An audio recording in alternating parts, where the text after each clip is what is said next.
Boa tarde, né? Sou a professora Anne, agradeço pelo convite, né? Hoje eu vou falar com vocês um pouco sobre a robótica como um agente facilitador, né, do ensino e aprendizagem no ensino médio. Primeiro, a gente tem que saber primeiro o que é robótica, né? Quando a gente fala de robótica, a primeira coisa que vem à nossa cabeça são os filmes, né? Como, por exemplo, o filme do Transformers, onde um carro vai se transformar num robô, ou uns filmes um pouco mais antigos, né, como Exterminador do Futuro, onde tem o robô do futuro para o passado, o robô do bem, o robô do mal, ou o Robocop, onde um policial se transformou num ciborgue, né, para defender para proteger a sociedade contra os crimes, ou o filme do Wall-E, né, que é o robôzinho que ficou na Terra para compactar toda a sujeira que tinha na Terra, ou o tão famoso ali, o Star Wars, né, onde a gente tem ali o robôzinho que ficava para fazer a manutenção das aeronaves, né, que é o R2-D2, que é esse menorzinho, ou o outro que seria como se fosse, ele tinha todas as linguagens, como se fosse, ele era como se fosse, de uma certa forma, não é a palavra bem correta, mas como se fosse um mordomo, ele tinha várias formas de comunicação, né, mais de 6 milhões de comunicações. Além disso, tem mais, assim, saindo do ambiente dos filmes, né, o que mais que a gente teria como robótica, né? A gente tem aqui o robozinho, o Aibo, né, que é esse cachorrinho que ele foi feito pela Sony, que ele imita os movimentos do animal e ele se adapta, né, ao dono. A gente tem ali também o gato, que ele também vai imitar, né, o animal, e a gente tem aqui na direita o Asimo, que ele foi feito pela Honda. Ele demorou 17 anos, né, para os engenheiros conseguirem fazer ele, para que ele tivesse um movimento um pouco mais fluido, para que ele conseguisse chegar à velocidade ali, o andar dele, a corrida ali, a 9 quilômetros por hora. A gente também, quando a gente pensa em robótica, o que mais que a gente teria? Teria, por exemplo, esse amarelinho aqui, que seria aquele robozinho que faz limpeza de ambientes, né? Passa um pano, varre, ou os outros três, né? Que seriam robôs aquáticos, né? Para o fundo do mar, que seriam situações onde seria danosa para o ser humano, né? Então, a gente veria esses robôs. Ou o que mais comum quando a gente pensa em robôs seriam os robôs industriais, né? Mas por que a gente veio lá dos filmes para chegar até alguns modelos, assim, exemplos de robô? Mas para a gente entender primeiro o que é robótica, para poder depois entender como ela vai ser esse agente facilitador ali no ensino. Então, a robótica, ela nada mais é do que uma ciência que se dedica ao estudo dos robôs, né? Na década de 40, o Isaac Asimov, né, designou ela como essa ciência. E segundo a Enciclopédia Britânica, essa robótica nada mais é que um ramo da tecnologia que vai estudar o design, a construção, como que a gente vai utilizar essas máquinas, né, que a gente denomina de robôs, para executar tarefas tradicionalmente feitas por seres humanos, mas tarefas essas que poderiam causar algum dano, né, à saúde do ser humano. Então, a robótica nada mais é do que uma área do saber que ela vai unir vários tipos de conhecimentos, como da mecânica, da matemática, da elétrica, da computação, para o desenvolvimento de máquinas capazes de realizar variadas tarefas. Então, esse termo robô, ele foi originado, né, em 1921, através de uma peça de teatro chamada, né, Os Robôs Universais de Rossum, que é esse robozinho que está aqui na imagem, né? Ele fazia referência a um autômato que acabava se rebelando contra o ser humano. A palavra robô, ela deriva da palavra robota, né, de origem eslava, que significa nada mais do que um trabalho forçado. Pensando nessa questão, né, do humano, do robô se rebelar, né, contra o ser humano, na verdade, qualquer sistema robótico, qualquer coisa que a gente faça com robótica, ela tem que seguir as 3 leis da robótica, que seriam, né, a primeira, um robô, ele não pode fazer mal no ser permitir, nem deixar que isso aconteça, né? Se ele for fazer algum mal para o ser humano, ele não pode entrar em operação. A segunda lei diz que o robô ele sempre deve obedecer às ordens do ser humano, exceto se essa ordem for causar algum mal para o ser humano. E diz que esse robô deve sempre proteger a própria existência dele, né? Exceto se a existência dele for causar algum mal, né, para o ser humano, ou seja, for ferir a primeira e a segunda lei. Hoje, onde que a gente encontra esses robôs, né? Numa gama maior, a gente falaria do robô industrial, né? Que seriam utilizados principalmente ali na indústria de automóveis, como a gente vê aqui nas imagens. Além disso, onde que esses robôs são utilizados ali nas indústrias? Para fazer empilhamento, que seria essa imagem aqui da direita, né? Para empilhar os objetos, qualquer tipo de objeto, até cartela de ovo, até coisas mais sensíveis, e carregamento, né, também de um ambiente para o outro. Para fabricação, por exemplo, solda seria união de materiais, para colar materiais, para fazer cortes de materiais. Mas além da indústria, né, essa robótica, esses robôs, eles podem ser utilizados em outras áreas também, como na parte da medicina. Nesse exemplo aqui, a gente tem um robô cadeira de rodas, né? Ele tem vários sensores, né? E ali, se a gente conseguir ver ali, tem na cabeça, né, dele ali, tem os sensores. Então, pelo olhar dele, a cadeira vai se mover. Se ele mexer o olho para a direita, a cadeira mexe para a direita. Se ele mexer o olho para a esquerda, a cadeira mexe para a direita. Se ele olhar para frente, a cadeira vai para frente. Pelo movimento da cabeça, a cadeira para. Então, que outros, né? Por exemplo, para membros, né? Membros artificiais. Então, tem mecanismos robóticos ali com sensores que a gente pode ver nas imagens, e essas próteses, elas vão substituir os músculos e elas vão obedecer os comandos de quem está utilizando ela. A gente tem os órgãos artificiais também na medicina, por exemplo, ali o rim, né, para quem faz tratamentos de hemodiálise, a gente tem os pâncreas artificiais, para quem tem problemas que não consegue produzir insulina, né, os diabéticos, e tudo isso pode ser controlado ali por um aplicativo de celular, uma coisa simples. A gente também tem os robôs cirurgiões, né, que eles ajudam principalmente em cirurgias delicadas, em locais que às vezes a mão humana não conseguiria alcançar, né, mas o robô ali, ele consegue. Ou situações onde o paciente está infectado, mas também principalmente em situações assim. O cirurgião pode estar numa localidade, numa cidade, e o paciente em outra. Tudo que ele faz aqui nessa cadeira, né, o robô repete os mesmos movimentos da mão dele no paciente. Também ainda na área da medicina, a gente tem os robôs de apoio, né, que eles se movem dentro dos hospitais, transportando ali medicamentos, refeições, roupa suja, por exemplo. Saindo da área da medicina, uma outra possibilidade seria, né, que é utilizado é o robô no espaço, para colocar e reparar os satélites que estão em órbita, né. E a gente também tem os robôs virtuais, são aqueles que vão interagir com a gente, né, com o ser humano, pode interagir com outros robôs, mas eles não existem fisicamente, eles vão estar dentro de algum computador.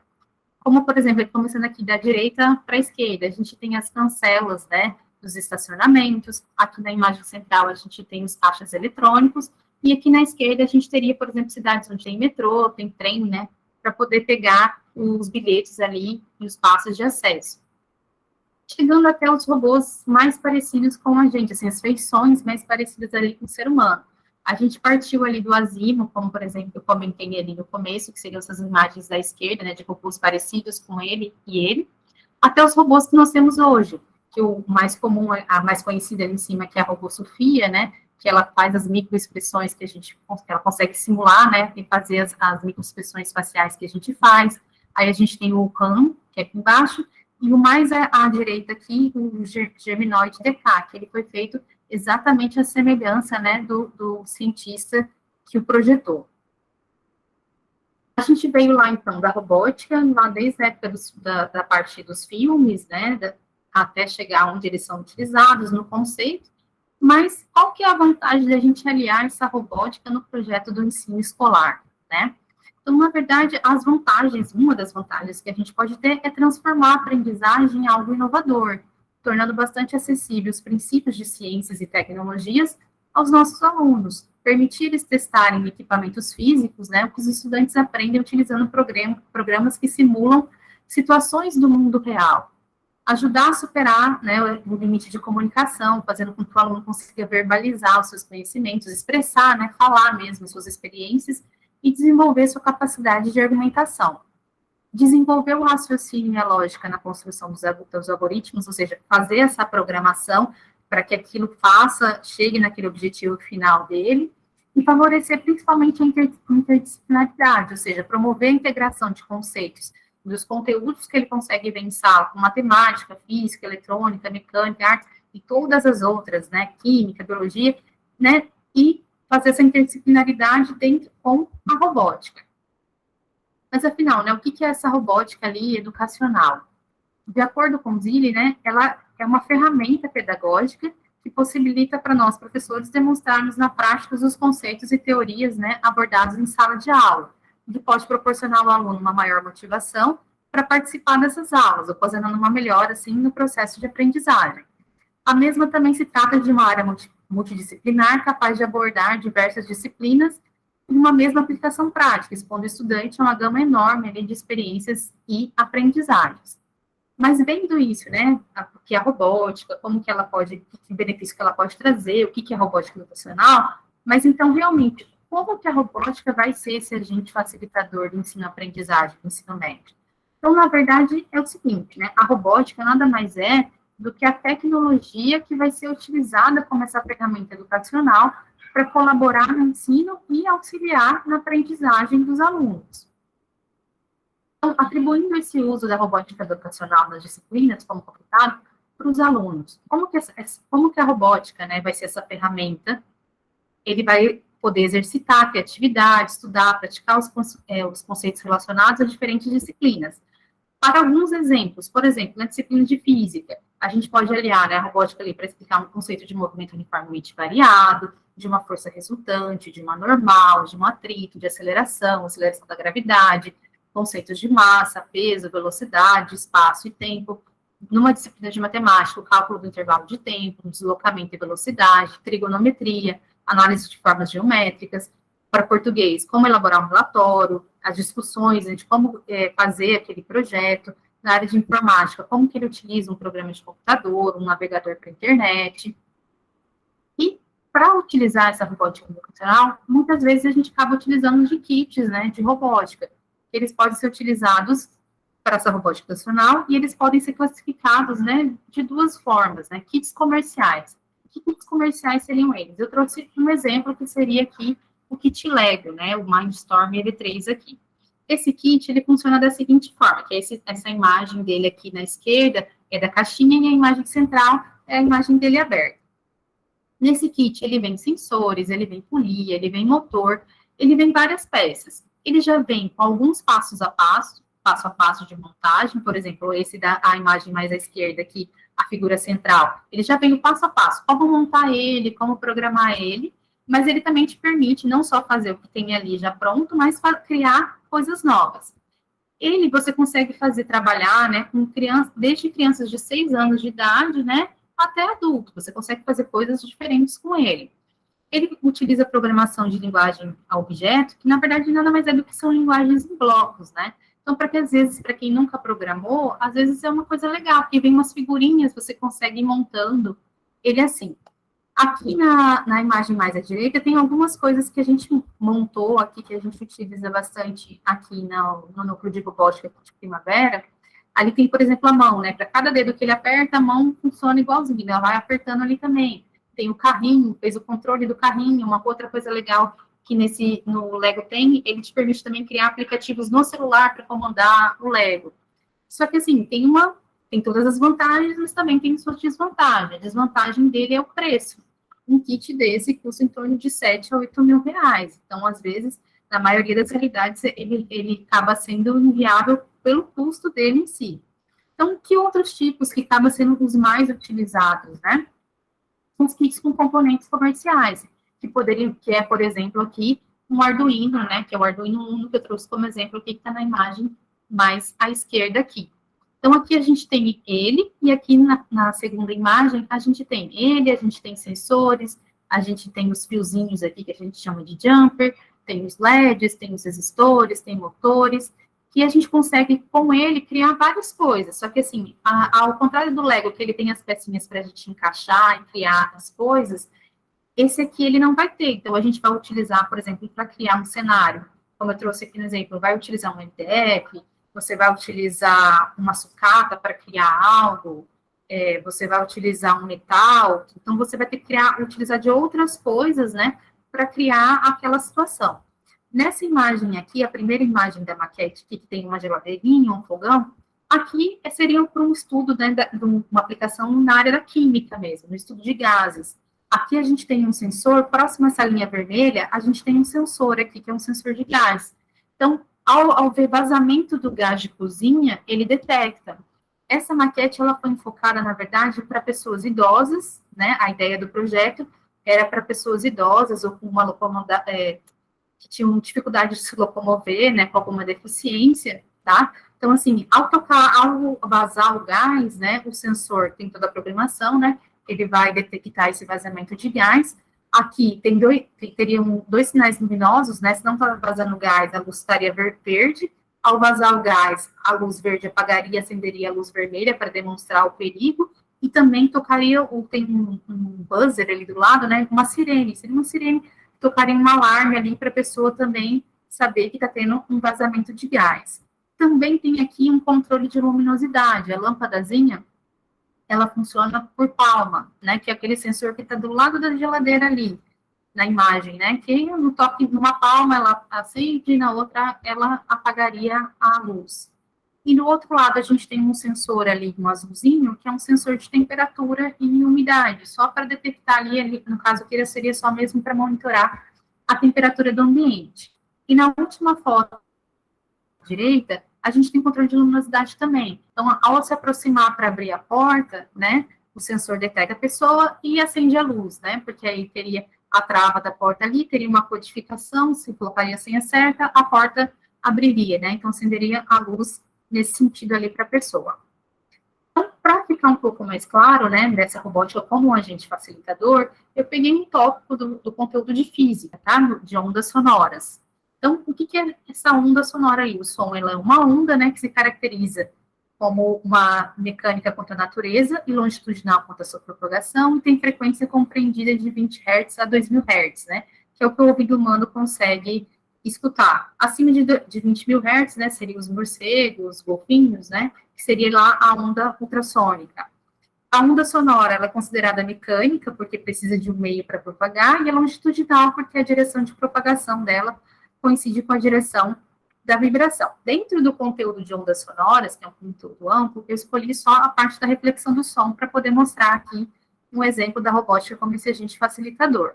Então, o que a gente tem? A gente tem a fonte sonora, né, aqui, e essa onda, a onda original que está em verde aqui, né, a reflexão dela acontece quando ela encontra um obstáculo, que no nosso caso aqui seria esse objeto que está em azul. E ela retorna, né, a onda refletida em rosa, até a nossa fonte sonora.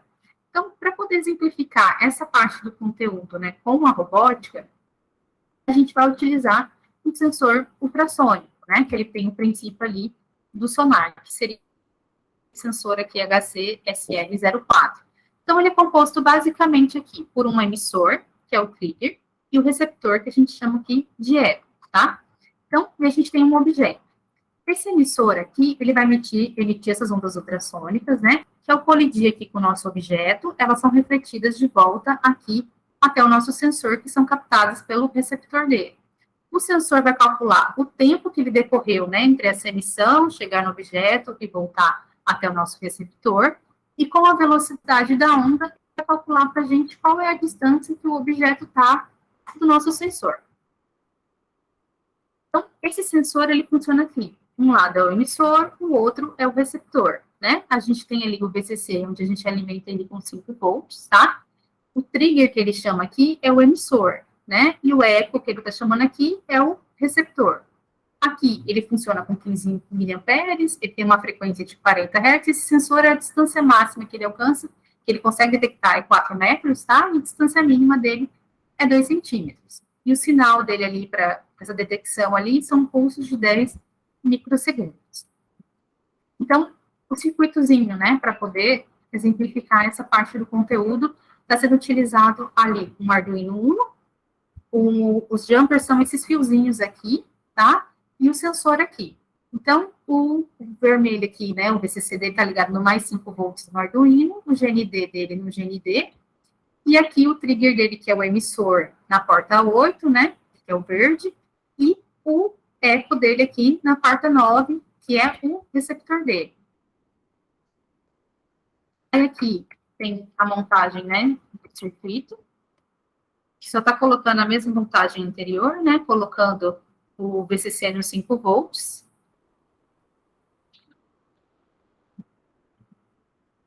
O emissor na porta 9, o receptor na porta 8 e vai ligar o GND no GND.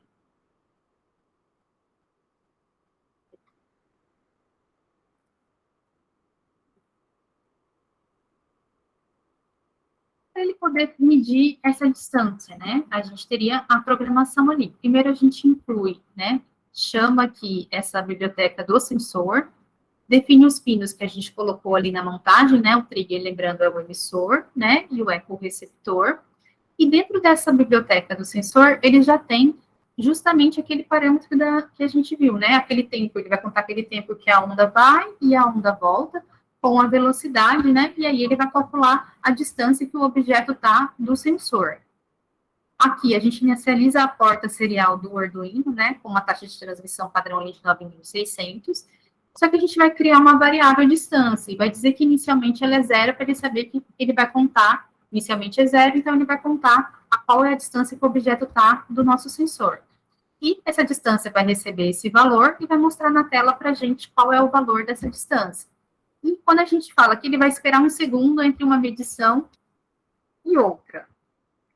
Então, aqui, inicialmente, quando ele aparece aqui para a gente -1, significa que ele não está detectando nada, tá? E aí, a partir do momento que ele começa a detectar o objeto, ó, 25, 15, e ele vai colocando. Só que como ele tem esse tempo de 1 segundo, se fizer essa transição muito rápida, ele vai se perder, ele não vai conseguir pegar exatamente o mesmo valor. Uma outra coisa, esse sensor, ele é muito sensível, né? Então, se você balançar, assim, o objeto, ou balançar o sensor, ele acaba se perdendo ali também.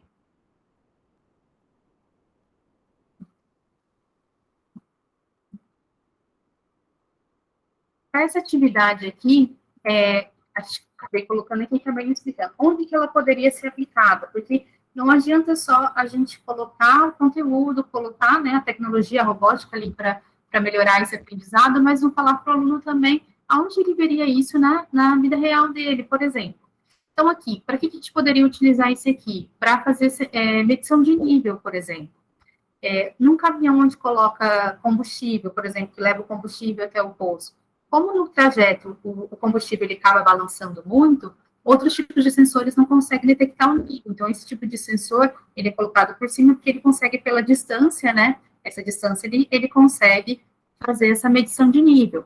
Uma outra coisa, poderia ser colocado a mais aqui nesse circuito, mais uns 2 ou 3 resistores, e a gente poderia fazer um radar, igual quando o carro passa e mede a velocidade de mostrar para a gente. Aqui está mostrando só no computador. A gente poderia colocar uma plaquinha, um visorzinho a mais para mostrar no visor, ao invés de mostrar no computador. Quando eu comentei que o Lego ele era muito caro, que o kit dele custava entre 7 e 8 mil reais, esse experimento aqui em si, esse Arduino custa em torno de uns R$ 92,90, esse sensor ultrassônico R$ 13,80, e os fiozinhos que são os jumper, o menor kit são 20 jumpers, a gente só usou 4 aqui, ele custa em torno de uns R$ 4,50. Então, ao todo, para fazer esse experimento, né, seria em torno de uns R$ 111,20. Porém, não daria para fazer só esse experimento, né?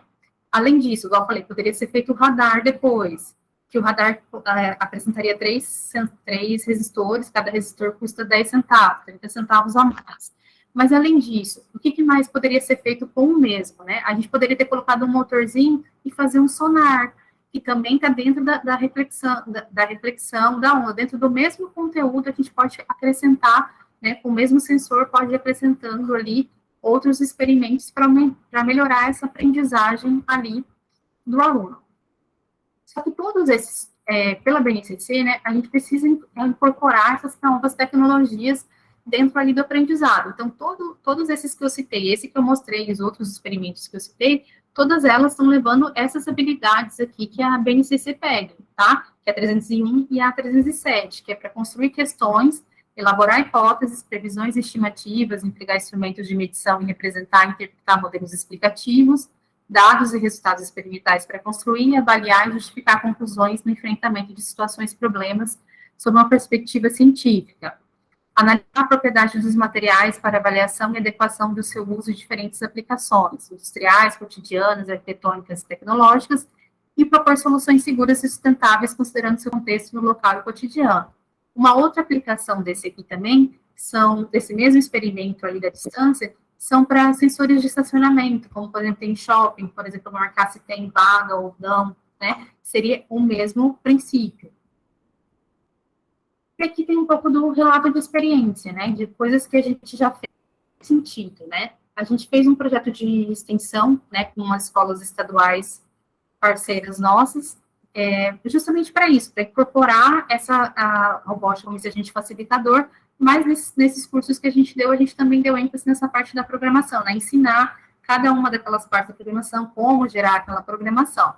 Aqui a gente foi na Escola Estadual Padre César Albissetti, no município de Poxoréu, e as outras escolas foram aqui mesmo em Primavera, para Maria Sebastiana de Souza, né, até tem na primeira foto ali o experimentozinho do ultrassônico, né, e aqui a gente tem os nossos alunos, que no nosso núcleo de robótica a gente tem tanto alunos do ensino médio quanto do ensino superior, né, do curso de engenharia de computação. E acaba que esses alunos do curso de engenharia de controle e automação acabam nos ajudando bastante na administração, ministrar, né, esses cursos com a gente, com as escolas parceiras. Nós também fomos na escola estadual, né, Alda Escopel, e dentro do IFMT Campus Mineiro do Leste, os nossos alunos do ensino médio, a gente trata mais com eles a questão do Lego, né, que a gente acaba tratando mais, ensinando o primeiro contato deles com a robótica é com o Lego, né, para esse início de aprender ali a programar. Depois disso, a gente escolheu alguns alunos que já estavam com mais conhecimento em programação, e a gente acabou também introduzindo, né, esse mundo ali do Arduino para eles também.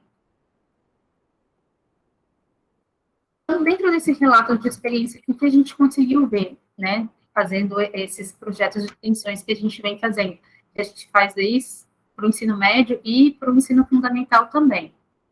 A robótica educacional, né, por objetivo, ela usar a robótica como essa ferramenta de ensino e como recurso para fomentar a aprendizagem dos conteúdos curriculares com o intuito de estimular a criatividade, a experimentação, a criticidade, a análise sistêmica e a inclusão de tecnologia digital com vistas à inovação dos métodos de ensino. O impacto das novas tecnologias no cotidiano dos alunos e professores é incontestável, né, e traz significativas alterações nas relações entre o aluno, o professor e a construção do saber. E uma das coisas que a gente acabou vendo, assim, que permite muito a democratização no acesso, né, a esses recursos tecnológicos inovadores, a incorporação de novas possibilidades do trabalho docente, a dinamização do nosso currículo e o fortalecimento da relação entre a teoria e as práticas vinculadas aos conhecimentos desenvolvidos, né, no cotidiano escolar. Bem, era isso. Eu agradeço por vocês terem me ouvido. Muito obrigada. Obrigado você, professora, por apresentar esse trabalho. Está me ouvindo? Oi, está me ouvindo? Estou ouvindo. Então, obrigado por você ter apresentado esse trabalho aqui na Feira de Ciências. A sua palestra foi gravada, vou deixar disponibilizada depois na próprio link da palestra. E quero oportunizar e convidar você para assistir às outras palestras, a participar da Feira de Ciências, que vai até no sábado também, vai ter alguma coisa lá na parte da manhã. Tá bom? Um forte abraço a todos que estiveram presentes e muito obrigado, tá bom? Agora vou parar a gravação. Muito obrigada pelo convite. Sim, prazer conhecê-la. Igualmente. Tchau.